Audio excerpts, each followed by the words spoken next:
ಇವತ್ತು ನನ್ನ ಜೊತೆಯಲ್ಲಿ ಈ ವೇದಿಕೆ ಮೇಲೆ ನಿಂತ್ಕೊಂಡು ನನ್ನ ಅಂದರೆ ಅಂಬರೀಷ್ ಅವರ ಒಂದು ರಾಜಕೀಯ ಜೀವನದ ಮೊದಲನೇ ದಿನದಿಂದಲೂ ಇವತ್ತಿನವರೆಗೂ ಅಂದರೆ 30 ವರ್ಷಗಳ ಕಾಲ ಅವ್ರ ಜೊತೆಲೇ ಇದ್ದಂಥ ಎಲ್ಲ ಮುಖಂಡರು ಇವತ್ತೂ ನಮ್ಮ ಜೊತೆಲಿದ್ದಾರೆ. ಇವತ್ತು ಅವ್ರು ಬಂದು ಇಲ್ಲಿ ತಮ್ಮ ತಮ್ಮ ಅನಿಸಿಕೆಗಳನ್ನು, ತಮ್ಮ ನೋವನ್ನು ಹಂಚಿಕೊಂಡಿದ್ದಾರೆ. ಈ ಶಕ್ತಿನೇ ನನಗೆ 5 ವರ್ಷಗಳ ಹಿಂದೆ ಧೈರ್ಯನ ತುಂಬಿದ್ದು. ನನಗೆ ಯಾವುದೇ ಒಂದು ರಾಜಕೀಯದ ಒಂದು ಅನುಭವ ಇಲ್ಲದೇ ಇರೋ ಒಂದು ಸಮಯದಲ್ಲೂ ನೀವು ಇಲ್ಲಿ ನೋಡ್ತಿದ್ದೀರಲ್ಲ, ಇದೇ ನನ್ನ ಶಕ್ತಿ. ನೀವು ಬಂದಿದ್ದೀರಲ್ಲ, ಇದೇ ನನ್ನ ಆಶೀರ್ವಾದ. ನನಗಿನ್ನು ಯಾವ ಶಕ್ತಿನೂ ಇರಲಿಲ್ಲ. ಆವತ್ತಿನ ದಿನಕ್ಕೂ ನೀವು ನನ್ನ ಪ್ರಚಾರದಲ್ಲಿ ನೀವು ನೋಡಬೇಕಾದ್ರೆ ಯಾವ ದೊಡ್ಡ ದೊಡ್ಡ ಲೀಡ್ರು ನಮ್ಮ ವೇದಿಕೆಗಳಲ್ಲಿ ಎಲ್ಲೂ ಇರಲಿಲ್ಲ. ದೊಡ್ಡ ದೊಡ್ಡ ಸಚಿವರು, ಎಕ್ಸ್ ಮಿನಿಸ್ಟ್ರುಗಳು, ಇನ್ಯಾವುದೋ ದೊಡ್ಡ ಹೆಸರುಗಳು ನಮ್ಮ ಜೊತೆಯಲ್ಲಿ ಯಾರೂ ಕಾಣಿಸ್ಕೊಂಡಿಲ್ಲ. ಇವರೇ ನಮ್ಮ ಜೊತೆಯಲ್ಲಿ ಇದ್ದಿದ್ದು ಮೊದಲನೇ ದಿನದಿಂದಲೂ. ಇದೇ ಶಕ್ತಿ. ಆವತ್ತಿನ ದಿನ ಎಲ್ಲರೂ ಏನಂದ್ರು, ಇವ್ರನ್ನೆಲ್ಲ ಇಟ್ಕೊಂಡು ಇವ್ರು ಯಾವ ರೀತಿ ಚುನಾವಣೆ ಮಾಡ್ತಾರಪ್ಪ ಅನ್ನೋಂಥ ಮಾತುಗಳು ಬಂತು. ಆದರೆ ಮಂಡ್ಯ ಜನ ಅದು ಯಾವುದನ್ನೂ ಲೆಕ್ಕಿಸಿಲ್ಲ, ಯಾವುದನ್ನು ಕೇರ್ ಮಾಡಿಲ್ಲ. ಏನಕ್ಕೆ ಅಂದರೆ ಅಲ್ಲಿ ಅಂಬರೀಷ್ ಅವರ ಮೇಲೆ ಇಟ್ಟಿರೋವಂಥ ಒಂದು ಪ್ರೀತಿ ಇದೆಯಲ್ಲ, ಅದೊಂದೇ ಕಾರಣ.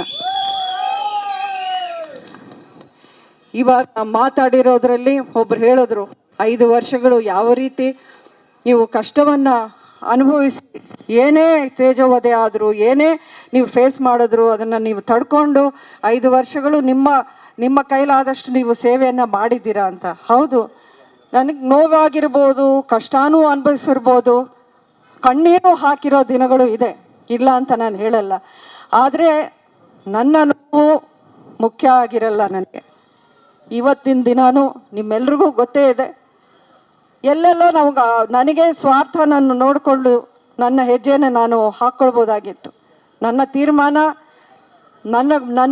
ನನಗೋಸ್ಕರ ಮಾತ್ರ ನಾನು ಆಲೋಚನೆ ಮಾಡಿ ನನ್ನ ಭವಿಷ್ಯ ಹೇಗಿರಬೇಕು, ನನ್ನ ಮಗನ ಭವಿಷ್ಯ ಹೇಗಿರಬೇಕು, ರಾಜಕೀಯದಲ್ಲಿ ನಾನು ಯಾವ ರೀತಿ ನನ್ನನ್ನು ನಾನು ಬೆಳೆಸ್ಕೋಬೇಕು ಅನ್ನೋ ಒಂದು ಯೋಚನೆ ನನಗಿದ್ದಿದ್ರೆ ನನ್ನ ನಡೆ ಬೇರೆ ಥರ ಇರ್ತಿತ್ತು. ನಾನು ಒಂದು ದಿನಾನೂ ಆ ರೀತಿ ಯೋಚನೆ ಮಾಡಿಲ್ಲ. ನಾನು ಮೊದಲನೇ ದಿನದಿಂದ ಯಾವ ಮಾತನ್ನು ನಾನು ಹೇಳ್ಕೊಂಡು ಬಂದನೋ ಇವತ್ತಿನವರೆಗೂ ಅದೇ ಮಾತನ್ನು ನಾನು ಕಾಪಾಡ್ಕೊಂಡು ಬಂದಿದ್ನೋ ಇಲ್ವೋ ನೀವೇ ಹೇಳಿ. ಎಲ್ಲಾದರೂ ನನ್ನ ಮಾತು ನಿಮಗೆ ಎಲ್ಲ ಕಡೆ ಸಿಗುತ್ತೆ. ಇವತ್ತಿನ ದಿನಕ್ಕೆ ನಾವು ಇವತ್ತೊಂದು ದಿನ ಒಂದು ಮಾತು ಹೇಳಿ ನಾಳೆ ಬೇರೆ ಸುಳ್ಳು ಹೇಳೋಕ್ಕೆ ಚಾನ್ಸೇ ಇಲ್ಲ. ಯಾಕೆ ಅಂತಂದರೆ ನೀವು ಎಲ್ಲ ಕಡೆ ಸೋಷಲ್ ಮೀಡಿಯಲ್ಲಿ, ಯೂಟ್ಯೂಬಲ್ಲಿ ನಿಮಗೆ ಸಿಗುತ್ತೆ. ನಾವು 5 ವರ್ಷಗಳ ಹಿಂದೆ ಏನು ಮಾತಾಡಿದ್ವು, 10 ವರ್ಷಗಳ ಹಿಂದೆ ಏನೇನು ಹೇಳಿರ್ತೀವೋ ಅದೆಲ್ಲ ನಿಮ್ಗೆ ಈಗ ಸುಲಭವಾಗಿ ನೀವು ಹುಡುಕಿ ನೋಡ್ಬೋದು. ನೀವು ಅದೇ ಥರ ನೋಡಿ, ನನ್ನ ಚುನಾವಣೆ ಒಂದು ಸಂದರ್ಭದಿಂದ ಇವತ್ತಿನವರೆಗೂ ನಾನು ಏನೇನು ಮಾತಾಡಿದ್ನೋ ನುಡಿದಂತೆ ನಾನು ನಡ್ಕೊಂಡು ಬಂದಿದ್ದೀನಿ. ಒಂದೇ ಒಂದು ದಿನ ನಿಮಗೆ ಕೊಟ್ಟಿರೋ ವಾಗ್ದಾನದಲ್ಲಿ ನಾನು ಎಲ್ಲೋ ಒಂದು ತಪ್ಪು ಹೆಜ್ಜೆ ಹಾಕಿಲ್ಲ. ನನ್ನ ಕೈಲಾದಷ್ಟು ನಾನು ಮಂಡ್ಯ ಜಿಲ್ಲೆಗೆ ಏನೇನು ನನ್ನ ಸೇವೆ ಮಾಡಬೇಕು, ಏನು ಕೊಡುಗೆ ನಾನು ಮಾಡಬೇಕು, ಒಬ್ಬ ಸಂಸದೆಯಾಗಿ ಯಾವ ರೀತಿ ನಾನು ನಡ್ಕೋಬೇಕು, ಅದನ್ನೆಲ್ಲ ಪ್ರಯತ್ನವನ್ನು ನಾನು ಪ್ರಾಮಾಣಿಕವಾಗಿ ನಿಷ್ಠೆಯಿಂದ ಮಾಡ್ಕೊಂಡು ಬಂದಿದ್ದೀನಿ. ಮಂಡ್ಯ ಜಿಲ್ಲೆಯ ಘನತೆಯನ್ನು ಪಾರ್ಲಿಮೆಂಟಲ್ಲೂ ನಾನು ಎತ್ತಿ ಹಿಡಿಯುವಂಥ ಕೆಲಸವನ್ನು ಮಾಡಿದ್ದೀನಿ. ಎಲ್ಲೂ ಅದರಲ್ಲಿ ಯಾರೂ ಒಂದು ಬೆರಳೆತ್ತಿ ತೋರಿಸೋಗೆ ಎಲ್ಲೂ ನಾನು ನಡ್ಕೊಂಡಿಲ್ಲ. ಈ ಎಲ್ಲ ಅವಕಾಶಗಳನ್ನು ಬಿಟ್ಟು ನೀವೇ ಹೇಳಿ, ಇವತ್ತಿನ ದಿನಕ್ಕೆ ಯಾರಾದರೂ ಒಬ್ಬ ರಾಜಕಾರಣಿ ನಿಮಗೆ ನಾವು ಮಂಡ್ಯ ಕೊಡಲ್ಲ, ಬೇರೆ ಕಡೆ ನಿಂತ್ಕೊಳ್ಳಿ ಅಂದರೆ ಅವಕಾಶನ ಬಿಡ್ತಾರಾ? ಯಾರಾದರೂ ಬಿಡ್ತಾರಾ? ಅಲ್ಲ, ಹೆಸರುಗಳು ಬೇಡ, ಯಾರಾದರೂ ನಿಂತ್ಕೊಳ್ತಾರ? ಬಿಡ್ತಾರ ಅವಕಾಶನ? ಯಾರೂ ಬಿಡಲ್ಲ. ಮತ್ತೆ ನಾನು ಯಾಕೆ ಬೇಡ ಅಂದೆ? ನಾನು ಯಾಕೆ ಯಾವುದು ನನಗೆ ಬೇಡ? ನಾನು ಇದ್ರು, ನಿಂತರು, ಗೆದ್ರು, ಸೋತ್ರು, ಏನೇ ಇದ್ರು ಮಂಡ್ಯದಲ್ಲೇ ಅಂತ ನಾನು ಹೇಳಿಲ್ವಾ? ಮಂಡ್ಯ ಬಿಟ್ರೆ ನನಗೆ ರಾಜಕಾರಣ ಬೇಡ ಅಂತಾನೆ ನಾನು ಹೇಳಿದ್ದೀನಿ. ಇವತ್ತಿಗೂ ನಾನು ಮಂಡ್ಯ ಬಿಟ್ಟು ಎಲ್ಲೂ ಹೋಗಲ್ಲ ಅನ್ನೋ ಮಾತನ್ನೇ ನಾನು ಹೇಳ್ತಾ ಇದ್ದೀನಿ. ಮಂಡ್ಯ ಕ್ಷೇತ್ರ ನಮಗೆ ಬರೀ ಒಬ್ಬ ರಾಜಕೀಯವಾಗಿ ನಮಗಿರೋ ಸಂಬಂಧ ಅಲ್ಲ. ಮಂಡ್ಯ ಅಂದರೆ ನಮಗೆ ಅದೊಂದು ಭಾವನೆ, ಅದೊಂದು ಪ್ರೀತಿ, ಅದೊಂದು ಅಭಿಮಾನ. ನಾನು ಏನಕ್ಕೆ ಇದನ್ನು ಹೇಳಿದೆ ಅಂದರೆ, ಮಂಡ್ಯ ಜಿಲ್ಲೆಯಲ್ಲಿ ನಾನಿದ್ದಾಗ ನನಗೆ ಅಂಬರೀಷ್ ಅವರು ನನ್ನ ಜೊತೆಯಲ್ಲಿ ಇದ್ದಾಗೆ ನನ್ನ ಭಾವನೆ. ಅಲ್ಲಿ ನಾನು ಪ್ರತಿಯೊಂದು ಸಲ ಹೋದಾಗ ಜನ ನನಗೆ ಕೊಡೋ ಪ್ರೀತಿ ಇದೆಯಲ್ಲ, ಅವ್ರು ನನಗೆ ಅಲ್ಲಿಂದ ಬೆನ್ನು ತಟ್ಟಿ ಆಶೀರ್ವಾದ ಮಾಡೋ ಹಾಗೇನೆ ನನಗೆ ಒಂದು ಅನಿಸಿಕೆ ನನ್ನದು. ಇದರಲ್ಲಿ ನಂದು ಯಾವುದು ಸ್ವಾರ್ಥ ಏನಿಲ್ಲ. ಸ್ವಾರ್ಥ ಇದೆ ಅಂದರೆ ಅದು ನನಗೆ ಮಂಡ್ಯನೇ ಬೇಕು, ಇನ್ನು ಯಾವುದೂ ಬೇಡ ಅಂತಲೇ ನಾನು ಹೇಳಿದ್ದೀನಿ. ಮಂಡ್ಯ ಬಿಟ್ಟು ನನಗೆ ಇನ್ಯಾವುದೂ ಬೇಡ.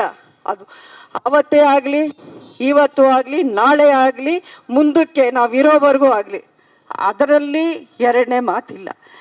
ಆದರೆ ಇವತ್ತು ಬದಲಾದ ಒಂದು ರಾಜಕೀಯ ಪರಿಸ್ಥಿತಿ ನಿಮ್ಮೆಲ್ರಿಗೂ ಗೊತ್ತು. ಮಂಡ್ಯದಲ್ಲಿ ಯಾವತ್ತೂ ಯಾವುದು ಸುಲಭವಾಗಿ ನಡೆದಿಲ್ಲ. ನನ್ನ ಚುನಾವಣೆ ನಿಮ್ಗೆ ಅನ್ನಿಸ್ಬೋದು, ಬಟ್ ಅದರಲ್ಲಿ ಎಷ್ಟು ಕಷ್ಟ ಇತ್ತು, ಏನೇನು ಸವಾಲುಗಳಿತ್ತು ನಾನು ಆವತ್ತಿನ ದಿನ ಎದುರಿಸಿದ್ದು ಅಂತ ನಿಮಗೆ ಗೊತ್ತಿದೆ. ಅದಕ್ಕಿಂತ ಒಂದು ಹೆಚ್ಚಿನ ಸವಾಲು ಇವತ್ತು ನಮ್ಮ ಮುಂದೆ ಇದೆ. ಆದರೆ ನಾನು ಮೊದಲಿಂದಾನು ಹೇಳ್ತಾ ಇದ್ದೀನಿ, ನಿಮ್ಮನ್ನು ವಿಶ್ವಾಸಕ್ಕೆ ತಗೊಳ್ಳದೆ, ನಿಮ್ಮನ್ನು ನೋಯಿಸಿ ಯಾವುದೇ ನಿರ್ಧಾರ ಸುಮಲತಾ ಅಂಬರೀಷ್ ತಗೊಳ್ಳಲ್ಲ. ನಾನು ಒಂದು 2 ತಿಂಗಳ ಹಿಂದೆ ನಾನು ಮಂಡ್ಯದಲ್ಲಿ ನಡೆದಂಥ ಒಂದು ಕಾರ್ಯಕ್ರಮದಲ್ಲಿ ನಾನು ಹೇಳಿದೆ, ಮಂಡ್ಯ ಮಣ್ಣಿನ ಋಣ, ಆ ಗುಣ ಎಂದಿಗೂ ಬಿಡೋ ಪ್ರಶ್ನೆನೇ ಇಲ್ಲ. ನಾವು ಏನೇ ಇದ್ದರೂ ರಾಜಕೀಯ ಇರುತ್ತೆ, ಇರಲ್ಲ, ಅಧಿಕಾರ ಬರುತ್ತೆ ಹೋಗುತ್ತೆ, ಬೇರೆ ವಿಚಾರ. ಆದರೆ ನಮ್ಮ ಏನೇ ಇದ್ರೂ ನಮ್ಮ ಸಂಬಂಧ, ನಮ್ಮ ಒಂದು ರಾಜಕೀಯವಾದ ಒಂದು ನಿರ್ಧಾರಗಳು ಎಲ್ಲವೂ ಮಂಡ್ಯದ ಜೊತೆಯಲ್ಲೇ ಅದು ಇರುತ್ತೆ ಹೊರತು ಎಲ್ಲೂ ಇರಲ್ಲ. ಆದರೆ ನನಗೆ ನೀವೆಲ್ಲ ಇವತ್ತು ಬಂದು ನಿಮ್ಮ ಅನಿಸಿಕೆಗಳನ್ನು ಹೇಳಿದ್ದೀರಿ. ನಾನು ಇದರ ಬಗ್ಗೆ ಒಂದಷ್ಟು ಚರ್ಚೆನ ಮಾಡಬೇಕು. ನಾನು ಏನೇ ನಿರ್ಧಾರ ತಗೊಂಡ್ರು ನಾನು ಮತ್ತೆ ಹೇಳ್ತಾ ಇದ್ದೀನಿ, ನಿಮ್ಮನ್ನು ನೋಯಿಸುವಂಥ ನಿರ್ಧಾರ ಯಾವತ್ತೂ ನಾನು ತಗೊಳ್ಳಲ್ಲ. ಸುಮಲತಾ ಅಂಬರೀಷ್ ಯಾವತ್ತೂ ಆ ಕೆಲಸವನ್ನು ಮಾಡಲ್ಲ. ನಾನು ಇವತ್ತಿನ ದಿನ ನೀವೆಲ್ಲರೂ ಬಂದಿದ್ದೀರಾ, ಅದಕ್ಕೆ ನಾನು ಯಾವ ಮಾತುಗಳಲ್ಲಿ ನಾನು ಅದನ್ನು ಆ ಕೃತಜ್ಞತೆಗಳನ್ನು ಹೇಳಬೇಕು ಅಂತ ನನ್ನಲ್ಲಿ ಆ ಮಾತುಗಳೇ ಇಲ್ಲ. ಆದರೆ ನಮ್ಮನ್ನು ನಂಬಿಕೊಂಡು ಇನ್ನಷ್ಟು ಲಕ್ಷಾಂತರ ಜನ ಇದ್ದಾರೆ, ಮಂಡ್ಯದಲ್ಲಿದ್ದಾರೆ. ಅವರು ಎಲ್ಲರನ್ನೂ ಉದ್ದೇಶಿಸಿ ನಾನು ಮಾತಾಡಬೇಕಾಗಿದೆ. ನನ್ನ ನಿರ್ಧಾರ ಇನ್ನು ಕೆಲವೇ ದಿನಗಳಲ್ಲಿ ನಾನು ಮಂಡ್ಯದಲ್ಲೇ ಒಂದು ಸಭೆಯನ್ನು ಕರೆದು ನೀವೆಲ್ಲರ ಒಂದು ಸಮ್ಮುಖದಲ್ಲೇ ನಾನು ಎಲ್ಲವನ್ನ ಒಂದು ಸ್ಪಷ್ಟನೆ ಕೊಡ್ತೀನಿ. 1-2 ದಿನಗಳ ಕಾಲಾವಕಾಶ ನನಗೂ ಕೊಡಿ. ನಾನು ಎಲ್ಲರ ಜೊತೆಯಲ್ಲಿ ಒಂದು ಸಮಾಲೋಚನೆ ಮಾಡಿ ಒಂದಷ್ಟು ನಮ್ಮೊಂದಿಗಿರೋ ಎಲ್ಲ ಆಪ್ತರ ಜೊತೆಯಲ್ಲೂ ನಾನು ಚರ್ಚೆ ಮಾಡಿ ಮಂಡ್ಯದಲ್ಲೇ ಬಂದು ನಾನು ಇದೇ 3ನೇ ತಾರೀಕಿಗೆ ಬರ್ತೀನಿ. 3ನೇ ತಾರೀಕು ನಾನು ಮಂಡ್ಯದಲ್ಲೇ ಸಭೆ ಮಾಡ್ತೀನಿ. ನನ್ನ ನಿರ್ಧಾರ ಏನು ಅಂತ ನಾನು ಅಲ್ಲೇ ಹೇಳ್ತೀನಿ. ನಿಮ್ಮೆಲ್ಲರ ಆಶೀರ್ವಾದ ಪಡಿತೀನಿ. ನಾನು ಹೇಳ್ತಾ ಇದ್ದೀನಿ ಪದೇ ನಿಮ್ಮನ್ನು ಬಿಟ್ಟು ಯಾವ ನಿರ್ಧಾರ ನಾನು ತಗೊಳ್ಳೋದಿಲ್ಲ. ಅಷ್ಟೇ ನಾನು ಹೇಳೋಕ್ಕೆ ಇಷ್ಟಪಡ್ತೀನಿ.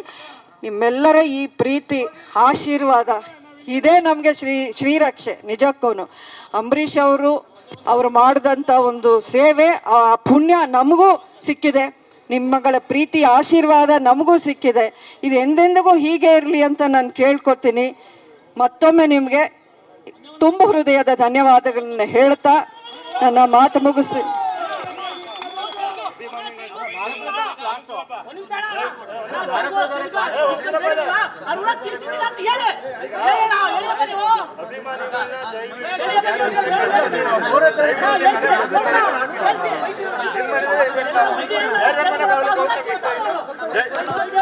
ದಯವಿಟ್ಟು 1 ನಿಮಿಷ ತಮ್ಮಲ್ಲಿ ಒಂದು ಮನವಿ ಮಾಡ್ಕೊಳ್ತೀನಿ. ನಾವು ಮಂಡ್ಯ ಜಿಲ್ಲೆ ಜನತೆಯ ಪರವಾಗಿ, ಅಭಿಮಾನಿಗಳ ಪರವಾಗಿ ಒಂದು ಮನವಿ ಮಾಡ್ಕೊಳ್ತೀನಿ. ನಾವು ಅಭಿಮಾನಿಗಳನ್ನ ದಯವಿಟ್ಟು ಬೇರೆಯವ್ರ ಮನೆ ಹತ್ರ ಕಳಿಸ್ಬೇಡಿ. ನಿಮ್ಮ ಮನೆ ಬಿಟ್ಟು ನಾವು ಎಲ್ಲೂ ಹೋಗಲ್ಲ. ದಯವಿಟ್ಟು ನೀವು ಸ್ಪರ್ಧೆ ಮಾಡಬೇಕು, ನಿಂತ್ಕೊಳ್ಳೇಬೇಕು. ನಿಮ್ಮ ಮನೆಯೇ ನಾವು ಇರ್ತೀವಿ. ನಿಮ್ಮ ಮನೆ ಬಿಟ್ಟು ನಾವು ಎಲ್ಲೂ ಹೋಗುದಿಲ್ಲ.